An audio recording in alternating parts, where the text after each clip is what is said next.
Now we'll discuss the rights of the wife in Islam. Most of the other religions besides Islam, they consider the woman as an instrument of the devil. But the Quran refers to the woman as a muhsana. Muhsana in Arabic means a fortress against the devil. Because a pious woman who's on the straight path, she prevents the husband from deviating and going on the wrong track and keeps him on the Siratul Mustaqim. Therefore, she's called as muhsana, a fortress against the devil. The Quran in Surah Nisa, chapter number 4, verse number 21, refers to marriage, to nikah, as a sacred covenant. It's a sacred covenant, a sacred contract between the husband and wife. The Quran says in Surah Rum, chapter number 30, verse number 21, that we have created for you mates from amongst yourselves, so that you may live with them in tranquility, and He has put love and mercy between your hearts. The beloved Prophet Muhammad, he said, it's mentioned in Sahih Bukhari, volume number 7, in the book of Nikah, chapter number 3, hadith number 5066. The beloved Prophet said, "O young people, whoever has the means to get married should get married."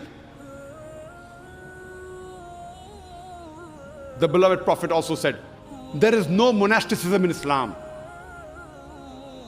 And the Prophet said, anyone who marries, he completes half his deen. Once during question answer time, there was a person who asked me, that does it mean that if I marry twice, will I complete my full deen? What did the Prophet mean when he said that marriage completes half your deen?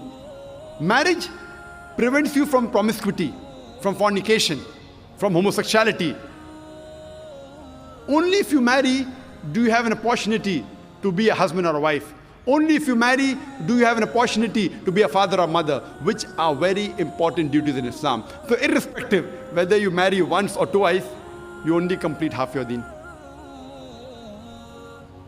In Islam, for a marriage to solemnize, taking the permission of both would-be husband and wife, the man and the woman, is equally important. The Quran says in Surah Nisa, chapter number 4, verse number 19, do not inherit the woman against their wishes. There's a hadith which is mentioned in Sahih Bukhari, volume number 7, book of Nikah, chapter number 43, hadith number 5138. A lady by the name of Khansa bin Khadim al-Ansariya, she approached the Prophet and said that my father has married me to a person against my wishes. The Prophet nullified the marriage. There's another Sahih hadith which is mentioned in Ahmad ibn Hanbal, hadith number 2469, where a lady approaches the Prophet and says that my parents have forced me to marry a man against my wishes. And the Prophet said she has the option of either continuing the marriage or nullifying the marriage. There's a similar hadith mentioned in Ibn Majah, hadith number 1875. It's the same hadith. A woman approaches the Prophet and tells her that my parents have forced me to marry against my wishes. And the Prophet says, you can either continue the marriage or you can nullify the marriage. And the woman says, I continued the marriage, but I wanted the woman to know that the parents cannot force their daughters to marry someone who they don't like. The Quran says in Surah Baqarah, chapter number 2, verse number 228, that the women have rights similar to those against them on terms equitable, but the men have a degree of advantage. Based on this verse of the Quran, men and women are equal except in leadership. The Quran clearly says that the women have rights, those similar to them, on terms equitable, but the men have a degree of advantage. Now many of the Muslims, they misunderstand this ending phrase that the men have a degree of advantage, and they think that men are superior. And they quote the verse of the Quran, "Ar-rijalu qawwamuna 'ala an-nisa." that the men are superior to the women. So Allah has said, the men have degree of advantage, the men are superior. What they're quoting is the verse of the Quran which was recited by a wonderful Qari from Surah Nisa chapter number 4 verse number 34, which says, Ar-rijalu qawwamuna 'ala nisa, that the men are the qawwam of the women. What is the meaning of the Arabic word qawwam? Qawwam comes from the root word aqama, which means to stand up for. How we have aqama before salah, we stand up for salah. So this Arabic word qawwam means the men have 1 degree of additional responsibility and 1 degree additional service towards the woman, not 1 degree of superiority to boss over the woman. And if you read the tafsir of Tabari, he says the Arabic word qawwam means 1 degree of additional responsibility. Because if you read the verse ahead, the verse says that Allah has given men more strength than the women. So because of that advantage, it is the duty of the men that they should take care of the woman, they should not boss over her.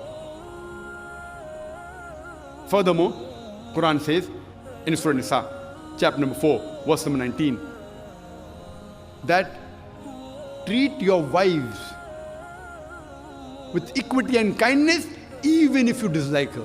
Means even if you don't like your wife, yet treat her with love and compassion. And treat her kindly, even if you dislike her. Even if you dislike her, treat her with kindness and compassion. And in Islam, we do not consider calling the women as housewives. Housewives. You know, housewife, if you analyze, means she's married to the house. In Islam, we don't consider our women, they're married to the house, to be called housewives. You know, in English we have, what is their profession? Housewife. We in Islam prefer calling the women as homemakers because they make the home, they build the home. So inshallah, I believe that the ladies from now onwards, when they have to fill any form, instead of writing the profession, if they are not to write housewife, that's the English terminology. They are marrying you to your house.